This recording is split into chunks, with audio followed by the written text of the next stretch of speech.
Locksmith is one of those games that's like a dog turd lying in the middle of a desert highway. It's fairly innocuous, but it still really stinks. Then again, this game was made by Satchin, the same people who brought us such sterling examples of video gaming as Silent Assault and Master Chew and the Drunkard Who. So already my expectations were pretty fucking low. Even so, this game still managed to perform below my lowered sub-basement level expectations. Still, I should have expected as much, seeing how it's Satchin and not Capcom or Konami or Sunsoft. So anyway, let's get into it. Locksmith for the NES. Locksmith is divided into 8 levels, and each level has 2 parts. The first part involves going through a maze-like building in search of a safe containing vital information. Along the way, you have to shoot or avoid guards and try not to get hopelessly fucking lost. Once you reach the safe, the second part of the level begins. In this section, you have to solve a sliding tile puzzle. Both parts of the level have a time limit, but occasionally you can gain extra time by shooting certain guards and collecting the clocks that they drop. After you beat the safe, you win the level and go on to the next one with whatever time you have left. From there, it's the same thing all over again, except a little bit harder. The mazes are longer, the guards are harder to kill, and the puzzles are more complicated, but basically it's the same thing all over again. The graphics in the game are at best decent. Every room is virtually identical, except for some changes in the color palette and a few minor details. And for 1991, come on, let's be honest, this is pretty fucking lame. If I hadn't seen the title screen and someone told me that this game came out in 1985, I would believe them. They couldn't have bothered to add some more detail into the backgrounds? Christ, it looks so fucking bland. Even all the guards look the same. They all look like 60-year-old Roy Batty clones. And our hero ain't much to look at either. Obviously they were going for Indiana Jones, but this guy looks more like Indiana Joke. Hell, they should have retitled this game Indiana Joke in the Repository of Repetition. This bland badness even extends to the game's box art. Look at this fucking shit. Would you buy a game whose cover art looks like this? It doesn't even look like the main character. It looks like a shit kicker from Oklahoma. And the guards bumping into each other, it's just too fucking goofy for words. Even though the game is a pile of crap, they still could have done a much better job in the artwork. The controls in the game are adequate, but nothing to write home about. You move up, down, left, and right, and the B button is used to shoot. Very basic. While in the puzzle game, you use the A button to move the tiles and the directional buttons to move the cursor. Again, very basic. The gameplay is simplistic to the point of inanity. As stated earlier, you go from room to room, shooting bad guys, collecting clocks, and occasionally hearts for more life, and that's it. However, occasionally the game will be really cheap by depositing you right next to a bad guy when you go into a room, or even when you start up the fucking level. I can't believe this shit. I'm not even 5 seconds into this fucker, and already I'm getting blown away. For Christ's sakes, at least give me 2 goddamn seconds to get myself fucking oriented before you start shooting me. Worse yet, there's no map or compass, so there's no way to figure out exactly where you are. Jesus, The Legend of Zelda and Christ knows how many other fucking games can give you a map, so why can't they? Probably because it would make the game even easier and more boring than it already is.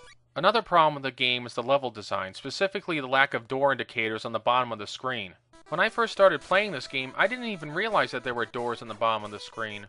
It might have been nice if maybe, just maybe, they could have put a raised rectangle at the bottom of the screen indicating that there was a door there. But no! We can't do simple shit like that!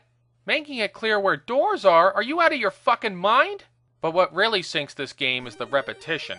If they had bothered to do anything different in the levels, I might have been inclined to give this game a more positive review. But nope. There's no boss battles, there's no chases, there's no different objectives, there's no different weapons, there is nothing. It's all the same fucking shit. Go through a maze, solve a puzzle. Go through a maze, solve a puzzle. Blah blah blah blah blah blah. Even the fucking puzzles are the same. The only difference is in subsequent levels there's more tiles. Wow! They couldn't have bothered to come up with different puzzles for each levels, but no, they had to be lazy. And I'll be honest, I'm not very good at these sliding tile puzzles.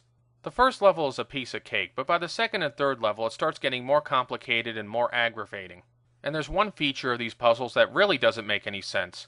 Whenever you're trying to solve one of them, you can press pause at any time, and the puzzle will stay on the screen. It doesn't go black or the puzzle doesn't disappear, so where's the fucking challenge if you can stop the game at any time to figure out what to do? Hell, at this rate, why even have a puzzle at all? I suppose I could tolerate trying to figure out the puzzle, except for one other thing. The music. Dear God, the fucking music. In the maze level, the music isn't too bad. It's actually pretty catchy. Here, listen.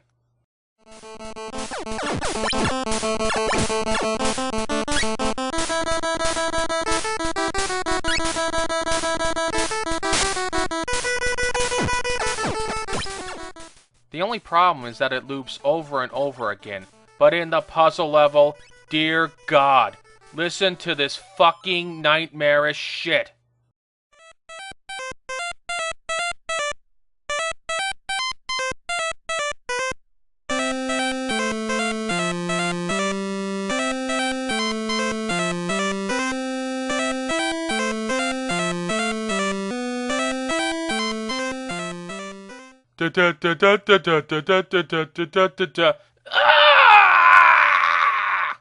What in the name of Satan's fucking cock cheese were they thinking with this music? This is like pure fucking torture!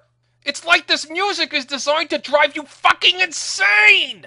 How could anybody solve a puzzle with this crap blaring on and on for 5 minutes straight? After 1 minute of this crap, I had to shut it off. I swear to God, I just could not fucking take it anymore. I couldn't.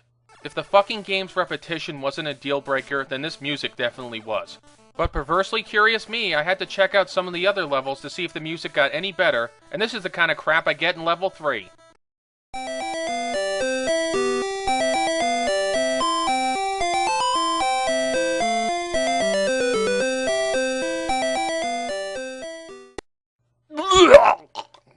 Nope, no, I'm not taking it. Nope. Level 3 broke me. I could not fucking take the repetition and the fucking awful music. It was just too fucking much.